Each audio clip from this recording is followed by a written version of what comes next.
So Nick's kind of, the YouTube Shorts, TikTok, Instagram Reel person. But how exactly, I guess multiple questions in one, because we see these different YouTube Shorts of Nick's like, I'm in Japan or something and we're going to test out these different snacks for a YouTube short. And then, but he also has these long form videos that perform well too. And so a lot of different creators say, oh, we've got, we've got the short form, but we can't convert it to the long form. So how exactly did you convert a short form audience to a long form audience as well?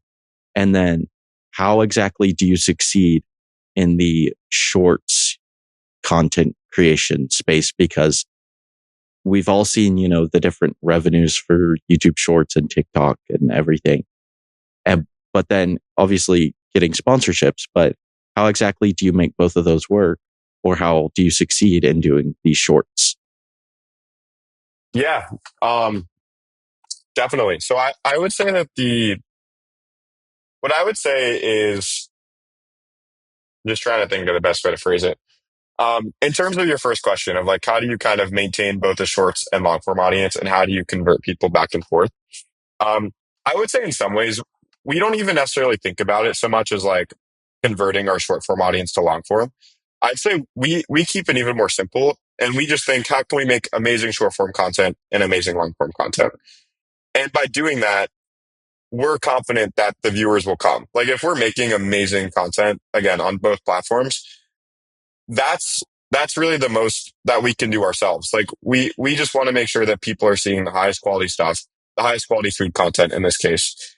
And if we're delivering on that, we feel very confident that we will develop those audiences. So in some ways, again, we don't really care so much about converting back and forth because we'd almost rather in some ways keep them separate.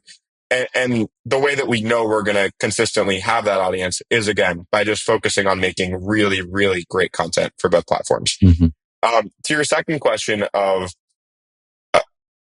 your second question was kind of like how do we monetize our content and make it work from a business perspective? Is that what your question was? Yeah, because I mean we've all seen the shorts ad revenue and everything, and sometimes TikTok or Facebook even is better, but Yeah, of it's still not much. So how are you course. able to monetize this short form content where for a short you can travel to Japan and film Yeah. this video of testing out different snacks or whatever that may be? Yeah. No, of course. That's another great question. You're totally right that short form content does not pay very well at all. Like even on the scale of Nick or like a Mr. Beast, there are times where you'll make where even if you get millions and tens of millions of views, you might only make like $1,000 on a short from the ad revenue.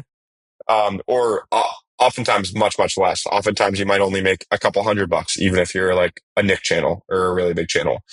To your question of like, part of your question, and just for context for the listeners, there are times where we might make videos where as Elijah said, Nick might travel to Japan and try random convenience store snacks, and on the outside that might seem like a crazy use of money, where it's like, wow, Nick is really flying all the way to Japan, literally just going to a random convenience store. He's paying for flights, hotels, everything, all of his time, and he's going to make a couple $100. Like, how does that work?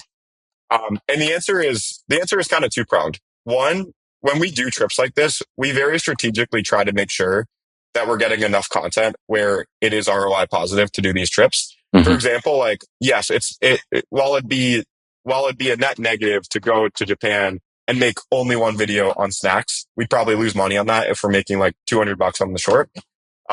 If we're doing 10 shorts like that, then that's where we start to see some ROI positivity, is by really making sure we get enough content to do this stuff.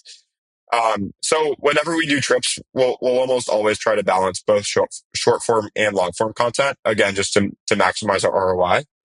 And then to your other question, to kind of back to your earlier point of like, how does Nick really succeed on short form? I would say that what we found is that people really love these kind of like grand experiences that a lot of people don't get to have. For example, a lot of people don't get to in their daily lives just go to Japan and try snacks. So again, the while it might seem kind of outlandish, that's almost the point, is that it's kind of outlandish, which in our view makes it just that much more viral and exciting to people. And again, kind of allows us to deliver more premium, high quality content if we're going for these super outlandish, like in some cases, almost like stupid sounding ideas, like flying to Japan for snacks.